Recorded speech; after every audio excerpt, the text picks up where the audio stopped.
بسم اللہ الرحمن الرحیم۔ السلام علیکم۔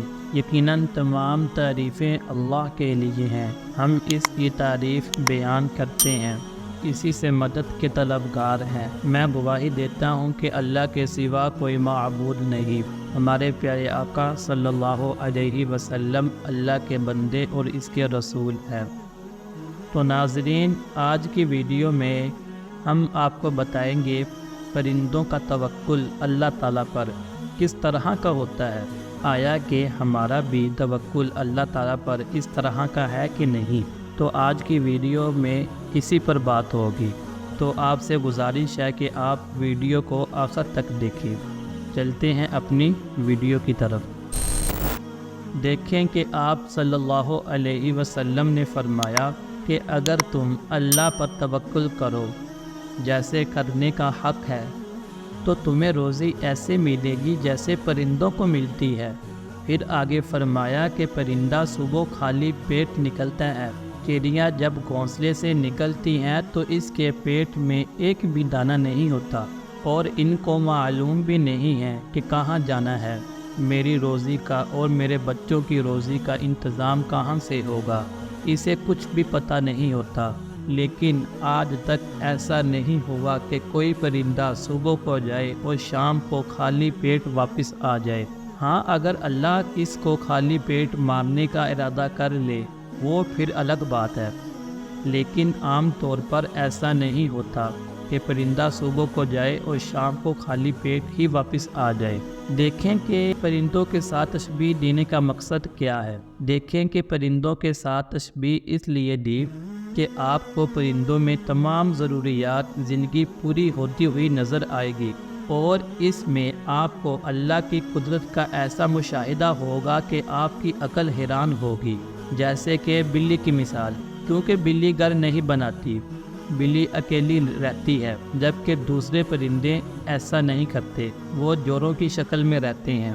ان کی شادیاں ہوتی ہیں، بچے ہوتے ہیں، ماں باپ مل کر بچوں کو پالتے ہیں اور گھر بناتے ہیں، اور ہر پرندے کے لیے ایک جیسا گھر نہیں ہوتا، بلکہ ہر پرندہ اپنے لیے الگ گھر بناتا ہے جو اسی کے لیے استعمال ہو سکتا ہے، دوسرے کے لیے استعمال نہیں ہو سکتا۔ جیسے کبوتر کا گھونسلہ الگ ہے، چیل کا گھونسلہ الگ ہے، اس کی بناوٹ کے اعتبار سے بھی اور اس کی جگہ کے اعتبار سے بھی۔ چیل اونچی جگہ پر بنائے گی اور چڑیاں بہت چھوٹی چھوٹی جگہوں پر نیچے بناتی ہیں۔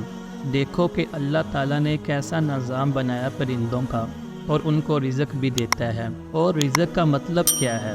دیکھیں کہ رزق کا مطلب عربی میں صرف دال پانی نہیں ہوتا، بلکہ رزق کہتے ہیں ضروریات زندگی کے تمام لوازمات کو۔ تو آپ صلی اللہ علیہ وسلم نے فرمایا کہ جیسے پرندوں کی زندگی کے تمام لوازمات پورے ہوتے ہیں، تمہارے بھی پورے ہو جائیں گے۔ اب دیکھیں کہ آپ صلی اللہ علیہ وسلم نے کیسی بہترین مثال دی ہے۔ اس لیے کہتے ہیں کہ علوم نبوت دلیل نبوت ہے، یعنی جو آپ صلی اللہ علیہ وسلم کے علوم ہیں اور مثالیں ہیں، وہ آپ صلی اللہ علیہ وسلم کے نبی ہونے کی دلیل ہیں۔ پرندہ جب تک اکیلا ہوتا ہے اس کا گھر نہیں ہوتا، اور دوسری بات یہ کہ پرندوں کی شادی پہلے ہوتی ہے، اس کو یہ فکر نہیں ہوتی کہ ابھی تو گھر نہیں ہے، ایکسکیوز می، ابھی تو میں نے آسمان کی سیر کرنی ہے، ابھی تو میں نے یہ کرنا ہے وہ کرنا ہے، ایسا کچھ بھی نہیں ہے۔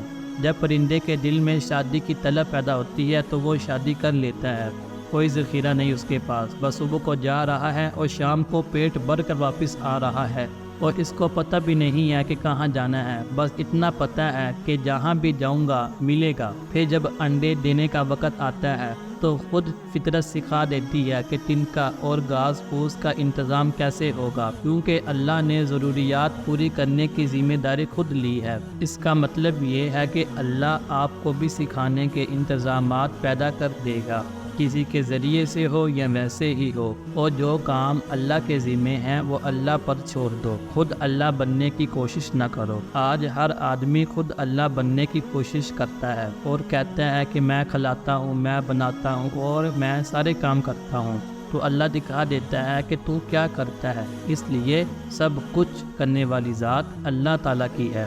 تو ہمارا یقین بھی ہونا چاہیے کہ جو کچھ بھی ہے اللہ کی طرف سے ہوتا ہے، اور جو نہیں ہوتا وہ بھی اللہ تعالیٰ کی طرف سے ہوتا ہے، اور ہمیں اللہ تعالیٰ پر یقین ہونا چاہیے، جیسے پرندوں کو یقین ہوتا ہے کہ ہمیں ملے گا ضرور۔ وہ کوشش کرتے ہیں، صبح کو نکلتے ہیں لیکن شام کو ویسے نہیں آتے، بلکہ ان کے پیٹ بڑے ہوتے ہیں۔ تو ایسے ہمیں بھی اللہ تعالیٰ پر یقین رکھنا چاہیے کہ اللہ تعالیٰ ہمیں ضرور بضرور رزق دیں گے۔ لیکن ایک بات یہ بھی ہے کہ ہمیں آج اللہ تعالیٰ پر یقین نہیں ہے، ہمیں پتہ ہی نہیں ہے کہ اللہ نے رزق کا ذمہ خود لیا ہوا ہے۔ اگر ہمیں اللہ تعالیٰ پر یقین ہو تو آج جو ہم اپنے اولاد کو مار دیتے ہیں بھوک کی وجہ سے، ایسے نہ ہو، کیونکہ ہمارا یقین ختم ہو چکا ہے، اس لیے تو یہ حالات ہیں۔ اگر ہمیں اللہ تعالیٰ پر یقین ہو تو ایسے حالات ہمارے اوپر کبھی بھی نہ ہوں۔ یہ ہمارے نا یقینی کی وجہ سے ہمارے اوپر یہ حالات ہیں۔ تو دعا ہے کہ جو بھی سنا اللہ تعالیٰ اس پہ عمل کرنے کی توفیق عطا فرمائے۔ وما علینا الا البلاغ المبین۔